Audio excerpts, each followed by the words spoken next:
Ah, bienvenue, bienvenue, bienvenue. Notre pasteur est de retour. Il y a un ami qui m'a demandé, mais où est le pasteur qui est toujours à côté de vous? Il est là. On est là. Salut, salut à vous. Plein Salut de bien bonnes choses aimé, à vous. soyez Pasteur, bénis. comment vous allez déjà? Je vais bien, merci. Et Bon, nous sommes déjà sur YouTube. ouais, d'accord, chers amis, soyez bénis, on est là, on est en On place. vous a réclamé, pasteur. Ah bon? Je suis là, Ouais. c'était juste quelques occupations, tout ça, et puis maintenant, on a repris le boulot. Oui, pasteur, il se passe quelque chose de l'autre côté. Nord Kivu, Sud Kivu, Bukavu était tombé. Il y a maintenant une pression internationale qui demande au Rwanda de pouvoir quitter le Bukavu. Et pasteur, comment est-ce que vous voyez la guerre de l'Est? C'est juste une guerre, ça c'est triste, une guerre qu'on ne sait pas la nommer, vous voyez? Où est-ce que la communauté internationale fait cette pression maintenant? Non, Oui, c'est parce qu'ils ont perdu le Mali, ils ont perdu le Burkina, le Niger. Maintenant, il est question de mettre la main et tous ses griffes sur la République démocratique du Congo. oui. C'est pourquoi ils sont là en train de faire une pression sur la République démocratique du Congo et pousser le Rwanda à combattre la République démocratique du Congo. Parce que Bon, en fait, ils sont en train de pousser le Rwanda à nous combattre.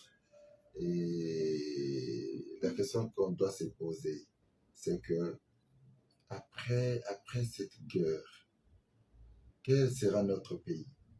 notre pays, déjà, un pays pillé, un pays Vous voyez là, où on a tout détruit, vous voilà. voyez là où ils nous ramènent maintenant, ces gens. Et là, un pays qui sera effacé de la carte. Oui, un pays qui sera effacé de la carte qu'on a effacé comme la Syrie. Okay. Là aussi, on a Alep, hein. Vous vous souvenez d'Alep, Irak aussi. Ouais. Souvenez-vous de toutes ces choses-là, parce que dans cette histoire, voyez-vous ou comprenez-vous que la République démocratique du Congo, avec des soldats, du brassage au mixage que l'Union européenne d'ailleurs avait demandé, nous a imposé, est-ce que vous sentez une trahison de l'Union européenne? Non, en fait, nous ne sentons pas seulement cette trahison, mais nous la vivons. Donc, ouais, nous sommes en train de vivre cette trahison. C'est pas seulement au niveau de l'armée, mais c'est presque à tous les niveaux. C'est partout. Vous voyez, même cette trahison au niveau de ces expatriés qui travaillent au sein de notre pays. Vous voyez, il y a des gens qui sont ici, les Libanais, le sujet libanais, indien, ainsi de suite, qui commencent un peu à s'imposer dans notre pays, qui ont aujourd'hui l'économie du pays entre leurs mains.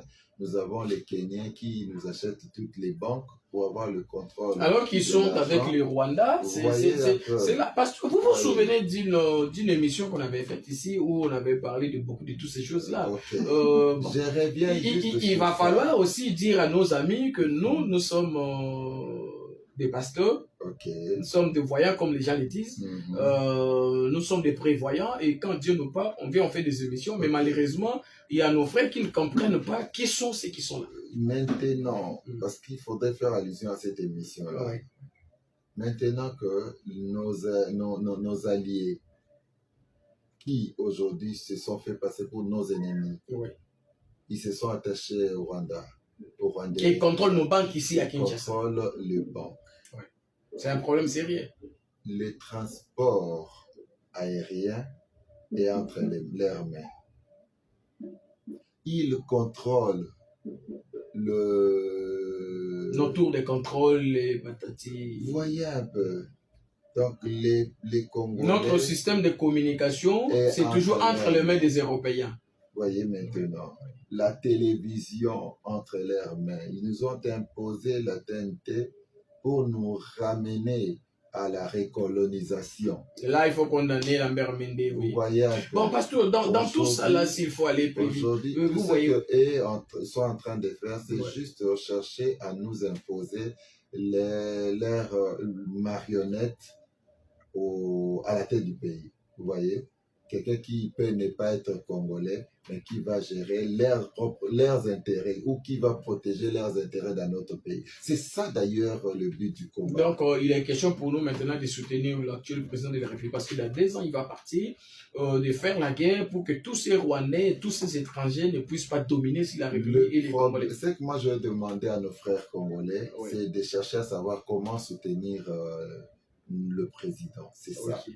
On peut ne pas le soutenir, mais qu'on soutienne nos institutions et chercher à travailler de manière à ce que l'ennemi ne puisse pas triompher. Mais pasteur, soutenir nos institutions, mais je vous pose encore une petite question. Qu'est-ce qui va se passer avec tous ces généraux rwandais, tous ceux qu'on avait nommés de l'autre côté de l'Est, qui ont trahi et qui ont laissé la ville, et puis on fait quoi de tous ces généraux? Il faut les faire partir du pays. Ok. Les arrêter et... Les faire partir du pays. Ils doivent passer... D'abord, à ce moment où nous sommes en train de parler ici, ils doivent faire la prison. Pour la trahison. Ouais, pour la trahison et pour l'infiltration. Ouais, ils doivent faire... Et c'est à nous aussi de pouvoir acquiser l'Union européenne qui nous avait permis de faire le brassage et le mixage, que nous prenons des Rwandais bien identifiés et les amener dans notre armée. Donc, c'est comme ça. C'est d'après leur plan d'action qu'ils avaient organisé cette infiltration. Avant d'abord d'aller auprès de la CPI, tout ça, pour accuser un certain nombre de personnes, nous devons condamner ces gens, faire comme les Talibanais. Okay. Et ils n'ont pas à voir avec la CPI ni la communauté internationale. Ils vous condamnent par rapport à eux-mêmes. Ils vous condamnent d'abord sur place, vous faites la prison, s'il faut même vous exécuter. Ils vous exécutent sur place. C'est ce que nous devons faire. Les dénoncer et les condamner dans notre pays, les ravir tous leurs biens, bloquer leurs comptes bancaires et prendre cet argent qu'ils ont eu dans ces pays et les remettre dans le trésor public et commencer à travailler. Nous sommes un pays souverain. Nous avons besoin d'une armée forte, une armée compétente, une armée qui peut faire face à tous les ennemis qui doivent se pointer dans notre pays pour nous combattre. Donc c'est comme ça que les Congolais prennent conscience. Vous voyez un peu, que les Congolais prennent conscience, que les Congolais puissent chercher à avoir la destinée de ces pays entre leurs mains. Vous voyez, c'est comme si les Congolais reculent un peu. Nos frères reculent un peu, juste à cause d'un peu d'argent, il trahit son frère. Il s'est dit, bon, voilà, si on les tue, c'est pas mon problème. Le problème, c'est là.